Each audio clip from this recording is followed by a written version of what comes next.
All right, give it up for Danny, guys. One more time. Look, all right. I'm Canadian. We're taking over your country. That's cool. I stopped drinking recently. I'm going sober, so only smoking weed. Yeah. Yeah. This guy, you definitely smoke weed. That's not a soul patch of a guy who doesn't smoke weed. Yeah, you have, like, that's called Canadian sober, is when you stop drinking but continue to smoke weed. I don't know, it was getting too expensive. Booze is expensive, you know? Like, I spent $100 at a bar last month, you know? Some of you with real jobs are like, that's not much money.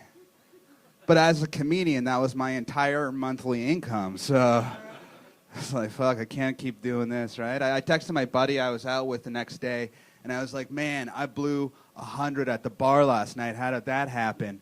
But my phone auto-corrected it to blew a Hindu. Yeah. And the shitty part is he didn't even put it past me. He was like, man, you gotta stop drinking.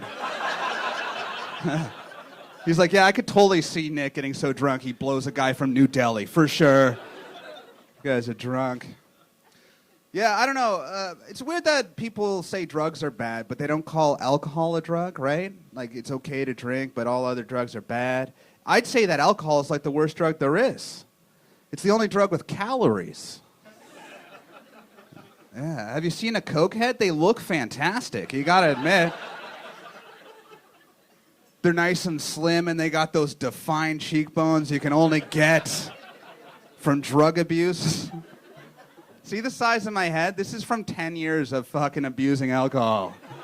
You get a big, giant red head, and then one day you're just an old man sitting in a pub and with a bunch of other guys with big, giant red heads. It just turns into an apple orchard at a point. And then you get a beer gut. What is a beer gut? Like, it looks like you're just pregnant with self-loathing or something. Drug addicts don't get guts. You've never heard someone say, man, I gotta quit doing drugs. I'm getting this crack belly. This looks terrible.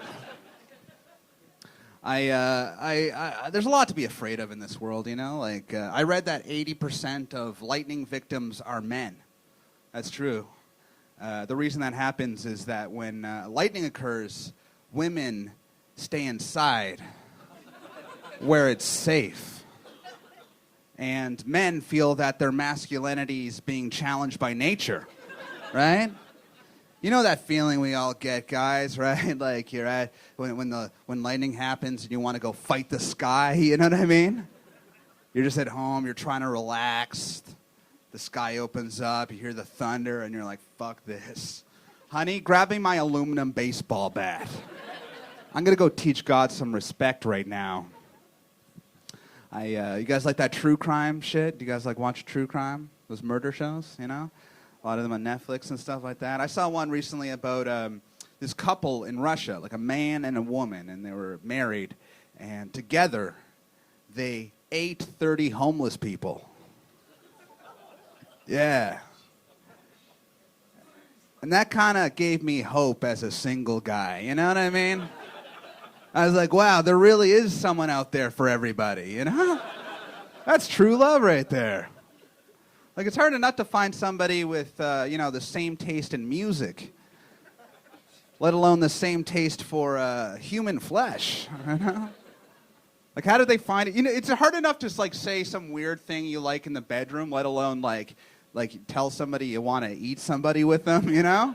How'd that conversation go down? Was it just a slip-up? Like, hey, honey, I was thinking about having the neighbors for dinner.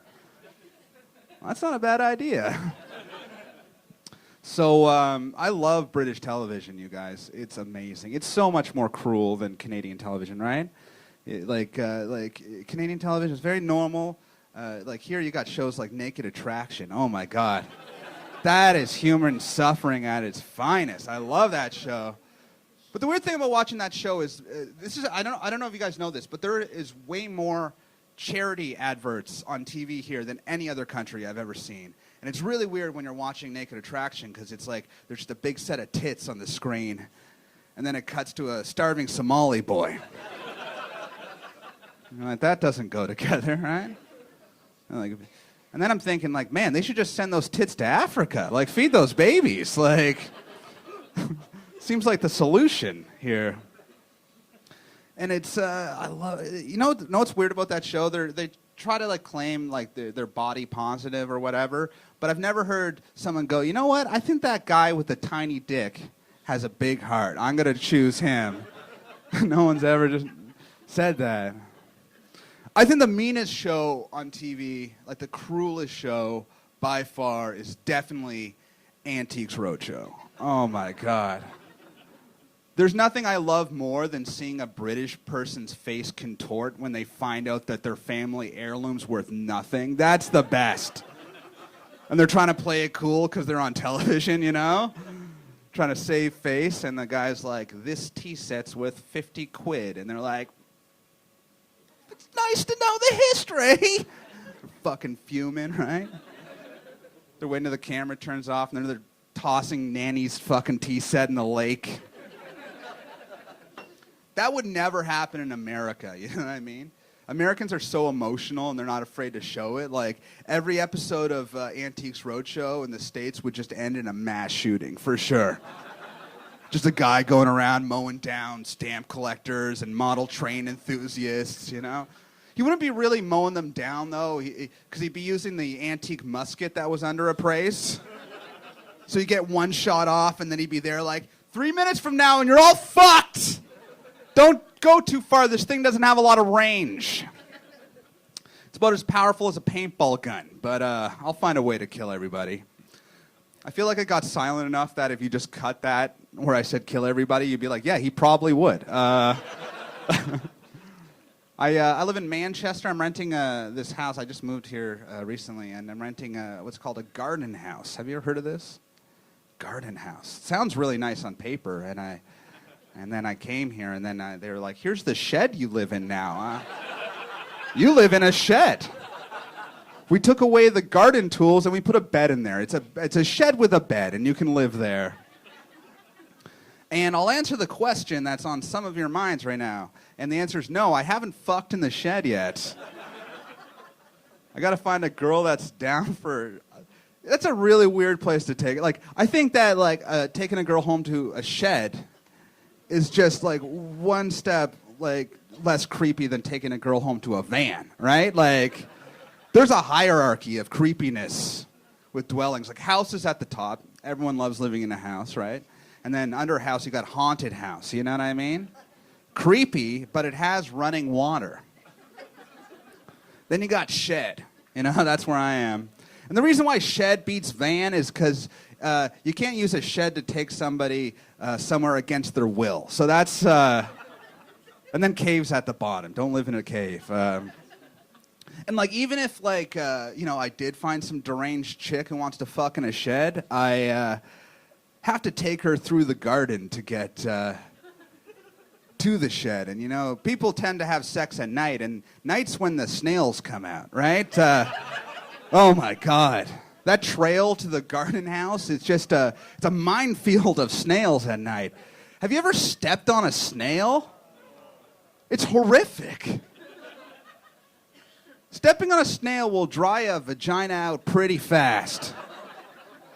About as fast as pouring salt on a snail. All right, you guys didn't torture insects when you were kids? All a bunch of fucking angels? All right. So the guys I'm renting from, they're a bunch of gay men who own this house, and I live in the back. So that's progress in 2019. You get the straight white male living in the shed, right? They just leave me a bowl of food in the morning. It's nice. And one guy, I said that on stage. I said it, I live with gay guys, and one guy, he came up to me after the show, and he was like, hey, man, let me ask you a question. You're that guy who lives with the gay guys, right? And I was like, yeah. And he's like, I got to ask you this. Do they fuck you? And I was like, this guy's clearly homophobic. I'm going to fuck with him. So I was like, yeah, they fuck me. It's in the lease. Right? It's 200 quid a month and a round of blowjobs for the boys. Like, you don't suck dick for rent? Like, am I a naive Canadian right now? You know, I applied for the apartment. They saw these lips and they're like, oh, yeah, he's in for sure. He's definitely in. I've experienced things living with gay guys I've never experienced before. Like, one time I walked into the kitchen, my roommate was throwing a dildo in the trash, and that was weird. I was like, what's wrong with that? And he's like, it hurt my ass. And I was like, okay, that makes sense. But I never thought, like, a dildo was something you tossed away when you were done, you know what I mean? I thought it was, it seemed so personal. I thought you would just pass it down generation to generation, you know? Like, one day you sit your granddaughter down, you're like, all right, honey, I want to give you this. It was your great-grandmother's locket. Yeah. It's sterling silver. It's been in the family for a long time. Cherish it. It's yours forever. And don't tell anybody, but here's Nanny's dildo. It's solid oak, yeah. It's got her through many fits of hysteria. All right. Some of you guys are fucking creeped out on that one, so it's a good time to leave. All right, I'm Nick Martinello. Thanks a lot.